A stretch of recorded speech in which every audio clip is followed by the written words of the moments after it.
Welcome to Across the Pitch. From Newcastle's statement win at the Emirates to managerial mayhem in the Premier League, plus some brutally honest words from Big Ange at Spurs, this is going to be one packed episode. So grab a drink and settle in. Let me paint you a picture of what went down at the Emirates last night, because Newcastle United just sent a massive message in this Carabao Cup semi-final. You know those nights in football where everything just feels different? Where you can sense something special is about to happen. That was the Emirates last night.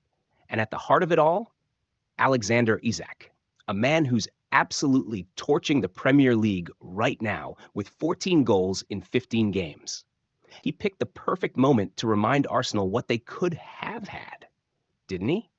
I mean, they were linked with him for ages before Newcastle swooped in, and last night he showed them exactly what they missed out on. That goal, let me talk you through it because it was absolutely gorgeous. Dubravka launches it, Botman with this perfectly cushioned header, Murphy with the setup, and Isak? Cool as you like, lifting it over Raya like he's playing in his backyard. That's what 50 million quid gets you these days, folks. But here's what makes this Newcastle performance so special. It wasn't just about the attacking flair. Folks, we witnessed a defensive masterclass. You had Dubravka pulling off saves that defied physics, Dan Burn and Botman throwing themselves in front of everything Arsenal could muster. I counted at least 3 last-ditch blocks that had me jumping out of my seat. Remember when Gabriel Martinelli hit the post? That was probably Arsenal's best chance, and after that, Newcastle just shut up shop like they were born to do it. The Gunners hadn't lost at home all season until last night. Let that sink in for a minute. And you know what makes it even more impressive? This wasn't some smash and grab job. This was calculated. This was controlled. This was Eddie Howe's vision coming to life. Speaking of Howe, we need to talk about the tactical masterclass he put on. Remember when people questioned whether he could handle the step up to a big club? Well, how's this for an answer? He's transformed Newcastle's style completely. Last night, we saw them press high when Arsenal tried to play out, then drop into this perfect medium block when needed. The way they transitioned from defense to attack was like watching a well-oiled machine. And speaking of transformations, folks, we need to dive deep into Alexander Isak's journey because it's absolutely fascinating. Here's a player who started as this shy teenager at Dortmund, barely saying a word, to becoming the crown jewel of the Saudi era at Newcastle. You want to know what changed everything? It wasn't some fancy training program or million-dollar coaching. It was a cup of coffee and 2 pictures. No, seriously. His coach at Dortmund, Jan Siewert, sat him down and showed him 2 photos. One of him looking miserable on the bench, another of him beaming after scoring for Sweden. Sometimes it's the simple things that click, right? But let's talk about his development, because this is a masterclass in nurturing talent. After Dortmund didn't work out, he went to Willem II in Holland. 13 goals in 16 games, showing exactly what he could do. Then, Real Sociedad came calling, and that's where he really started to blossom. Here's a lovely little detail that tells you everything about his character. He actually contacted his old Spanish teacher back in Sweden to thank them for helping him learn the language. In an era where we often hear about footballers' egos, how refreshing is that? Eddie Howe's absolutely transformed him since he arrived at Newcastle. Remember when people questioned the £60 million price tag? I was reading some old tweets last night, some proper hot takes in there about Newcastle getting fleeced. Now they're talking about a £150 million minimum to even start negotiations. He's already matched Alan Shearer's record of being the first Newcastle player in 20 years to hit 20 league goals in a season. And the way he's playing now? This system with Tonali dropping deep and Bruno pushing up, it's like watching poetry in motion. The scary thing is, he's only getting better. You look at his movement, his link-up play, that ice-cold finishing. He's becoming the complete package. But it wasn't just Isak's show last night. Anthony Gordon coming back to haunt Arsenal again with that second goal, and suddenly Newcastle are taking a 2-goal lead back to St. James Park. You know what's wild?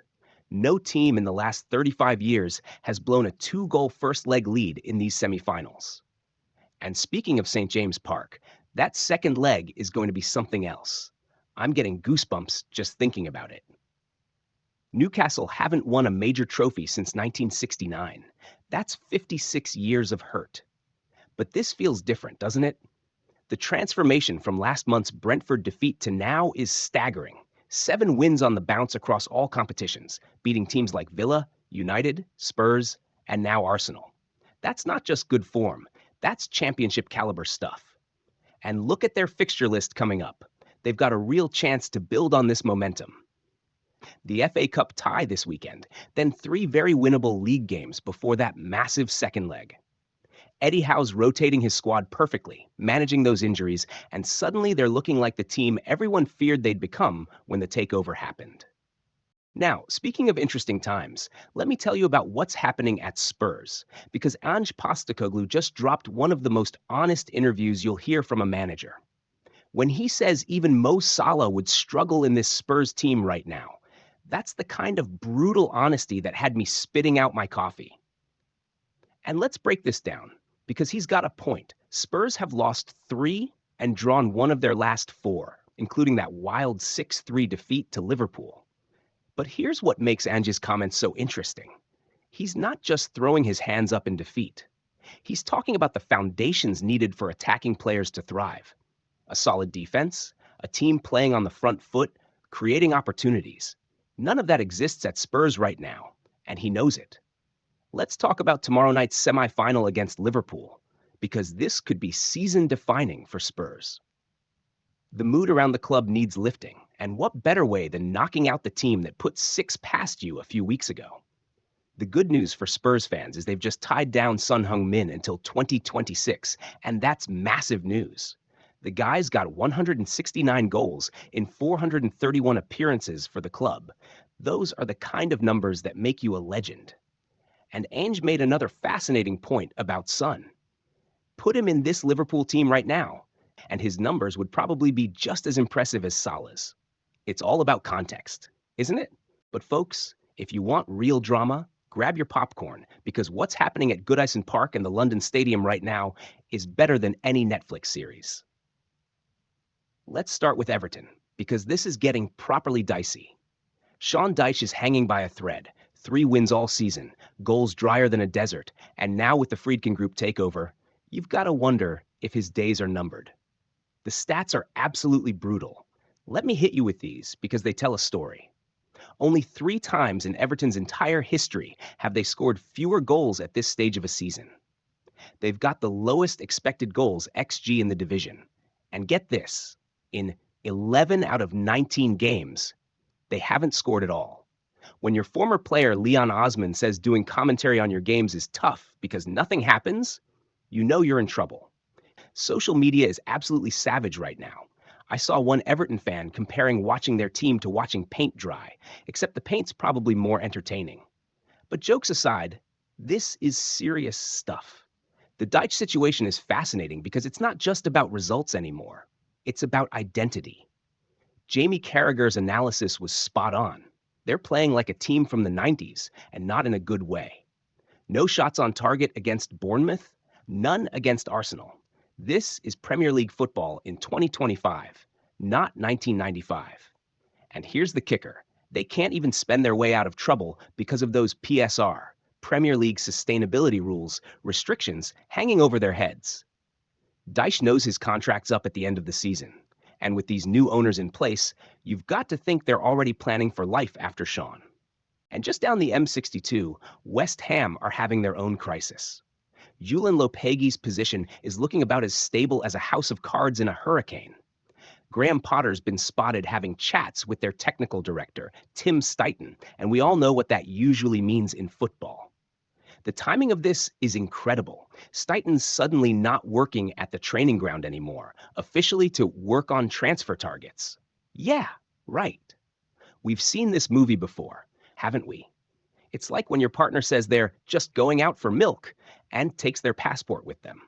The Hammers are sitting 14th after getting absolutely battered by Liverpool and City. 5-0 at home to Liverpool, then 4-1 at the Etihad. That's 9 goals shipped in 2 games. And the worst part? Nobody looked surprised.